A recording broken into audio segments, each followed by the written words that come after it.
Huli ka, malakas na sigaw mula sa kanyang likuran saka siya niyakap mula sa kanyang likuran.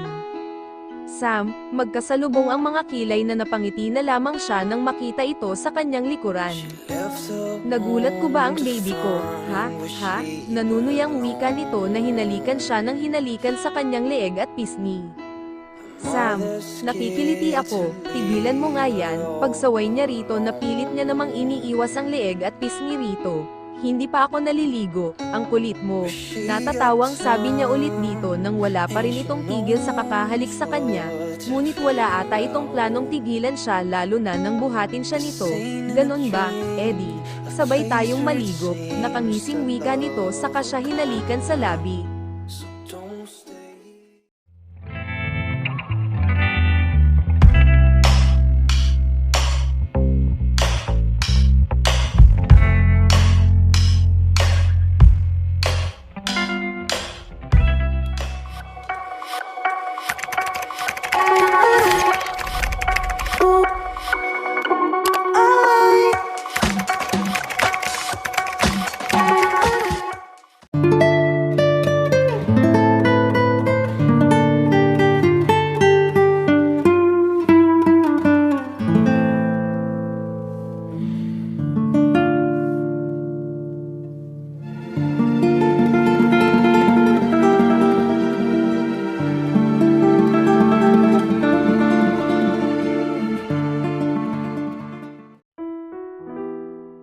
Makalipas ang 6 na buwan, Dad, sambit ni Mon habang naglalakad siya papasok ng mansyon at nakita ang amang nakatayo.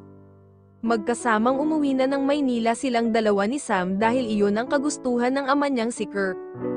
Luhaang naglalakad siya papalapit dito habang si Kirk ay gumuhit naman ang mga ngiti nito sa labi.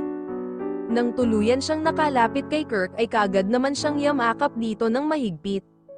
Nakamasid lamang sa kanyang likuran ang kasintahang si Sam.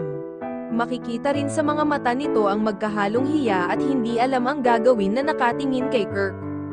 Ilang minuto silang magkayakapan hanggang sa kumalas si Kirk at napatingin kay Sam. Sam, lumapit ka rito, nakangiting saad ni Kirk. Nakayukong lumapit naman ito kay Kirk, saka sila dalawa ay naupo sa sofa na nakaharap dito.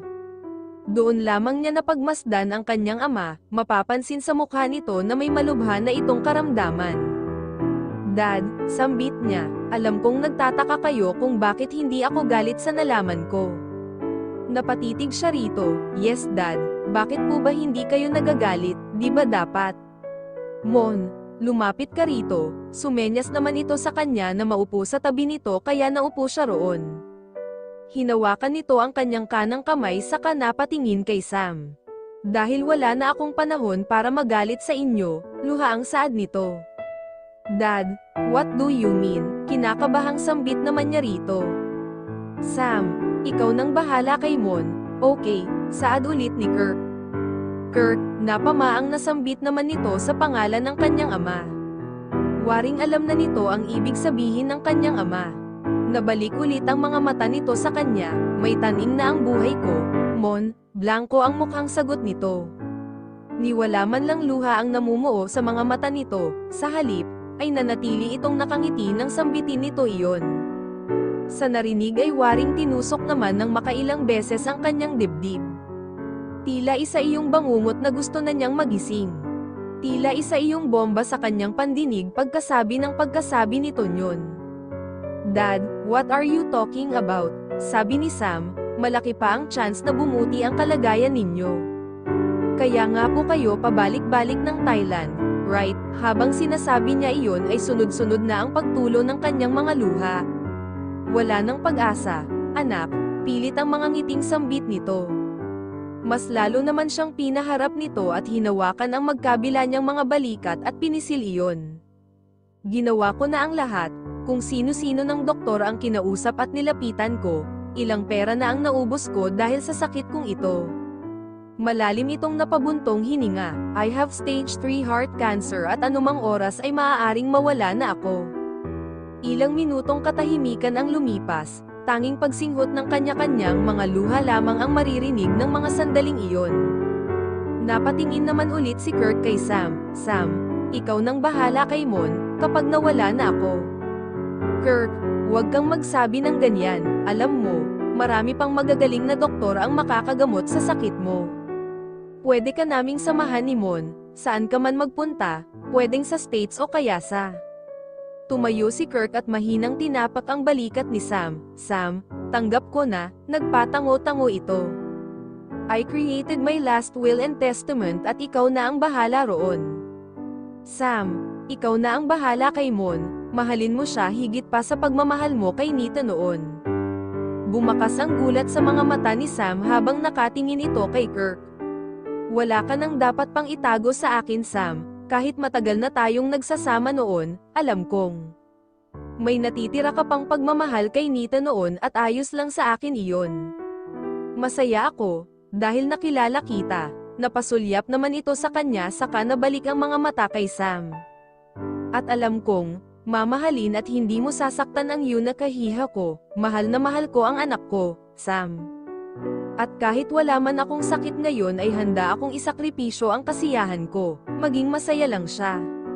Mas lalo naman siyang napaiyak nang marinig iyon, ganun din si Sam, ano ba kayo, hindi pa ako patay, nagpapatawang wika naman ito, buhay pa ako, oh, bahagya naman itinaas baba nito ang mga braso habang nagpapatawa sa kanila, Dad, tigilan niyo nga po yan, naiinis na saway niya na niyakap uli ang ama, Dad, hindi ko kayang mawala ka, Dad, sasamahan kita sa pagpapagamot nyo at gagaling po kayo, nang sabihin niya iyon ay napahagulhol na siya sa dibdib nito.